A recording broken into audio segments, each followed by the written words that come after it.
My name is Joan Doyle, and I would love to walk you briefly through my exhibition, Creation, the Hero's Journey, for those who couldn't make it to Burbank, to the physical location. So we begin the exhibition with the soul traveler who goes on this hero's journey, as we are all called to in our lives in one form or another. And the first thing that we do is refuse that call. But once we have taken that step and we see this character here stepping forward into her life, into who knows what comes next. She's leaving that place of comfort and the place in society that where her spiritual point of gravity was located. And so as she moves forward, sometimes it can feel very alone and we don't know what's coming. But what in truth, we have so many helpers on that journey, because when we step forward on that journey, we are heading in the direction of our bliss. Whether we are pushed by circumstances or we are drawn by inspiration, we are always looking for that happy ending to our story. And when we move toward our bliss, doors open for us. And here the lady is contemplating that blank canvas, and behind her are her guides, her angels, her mentors. And the quote on the back says, "Ask and it is given, seek and you shall find." We are never alone when we take that journey, and that is a great comfort. In this next painting, we see she has taken that brush, she has made that first stroke, she's listening to her intuition, she's listening to what's right for her, what's wrong for her. And once we do that, we are supported completely. We see Christ consciousness here supporting the project and showing, pointing to all that is possible. Love, flowering, excitement of maybe storms, but rainbows afterwards, stepping stones to vistas unseen. I put Machu Picchu in here, the Skellig Mickle from Ireland, and we have, how we're a part of the one. Again, as we go through the hero's journey, it's always good to take a moment of contemplation, a moment to go within, because that's where the journey is. It's not an outward journey as much as an inward journey. And when it comes to spirituality, no matter what religion you belong to, the truth of our spiritual journey is that it's within ourselves. And so the Buddhist tradition uses a circle, one stroke of to delineate wholeness, the wholeness of what I am. I am already that which I desire to be. So within here in the circle, we have the fruits that come from following the hero's journey.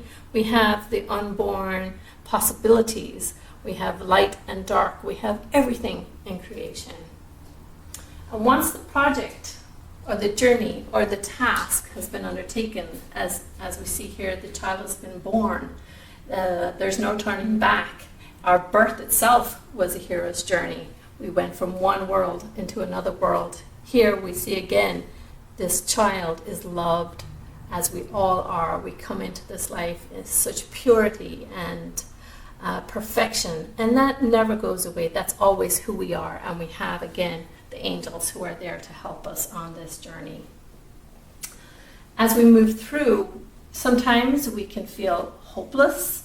We encounter blocks to our trajectory, and we have to battle enemies of lethargy and indifference and just feeling hopeless. So I've included this quote from Mother Teresa: "We cannot all do great things, but we can do small things with great love."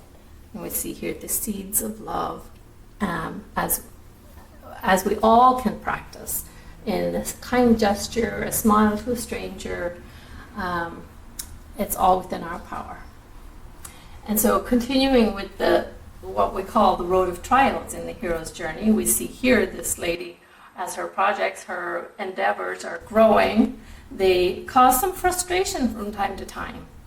But we're reminded to breathe in and breathe out.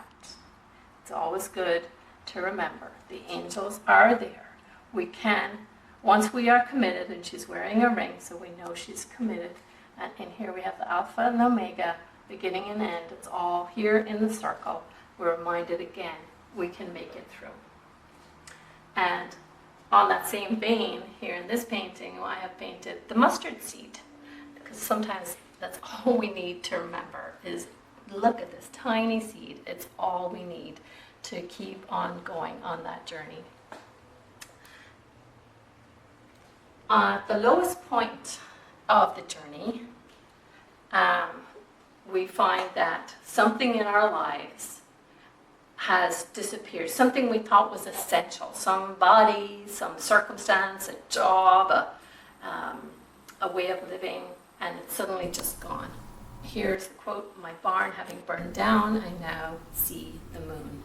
So despite that loss, sometimes great and deep loss, that we have a new vista. We can actually see the moon. And on this journey, we encounter the Divine Feminine. The Divine Feminine is there to nurture, to inspire, to aid. And so I have the quote right here. It says, "If you have built castles in the air," and that's what we do. We go for some great goal. Your work need not be lost. That is where they should be. Now build foundations under them. And that comes from Henry David Thoreau. And I just love that quote. I think we all kind of put these dreams out in front of ourselves, and we just need to build step by step to have those dreams become a reality. As we overcome obstacles and we to see these new vistas, we also integrate the past and the present, and this is what this painting represents. It actually represents my younger self as I grew up in Ireland and my older self. And rather than reject the past and sometimes we do need to let go of our images of ourselves, all of life. It's about letting go and also just integrating the whole. So here I'm reaching out to my younger self and saying, we're one, we're one and the same. That person is this person, and it's integrating the things we like and we dislike about ourselves and what we have learned. And so now that we have integrated all of that, we can now come back to our village, come back to where we started, and offer what we have learned and what we have, how we have grown. And this is how this painting represents. We're offering our gifts to the world. And in my case, it is the artwork that I have created, the spiritual path that I have journeyed on. And for each person, it's a very individual thing. Here, toward the end of the journey, we acknowledge our unity with all of life, with the elements of the earth, the sky, and the wind, and the air, and we are just know that we are one with all of life, and have been from the beginning of the journey, but it's what we have actually come to embody and really bring in to our being as something we know, not something we intellectually feel, or we just know it. And to conclude the hero's journey, I've included this family tree. It is my family tree, and it was created from old photographs that I've woven together as symbols of significance to the individuals represented and of the migration that shifted generations across continents. And these family trees are a wonderful way to tell a family story and remember the individual's hero's journey that actually allowed each of us to be present in our own lives.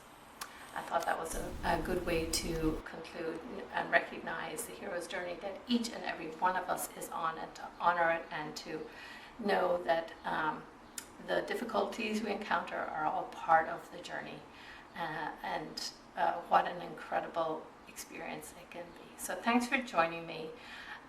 Please explore my website, theArtistryofLife.com.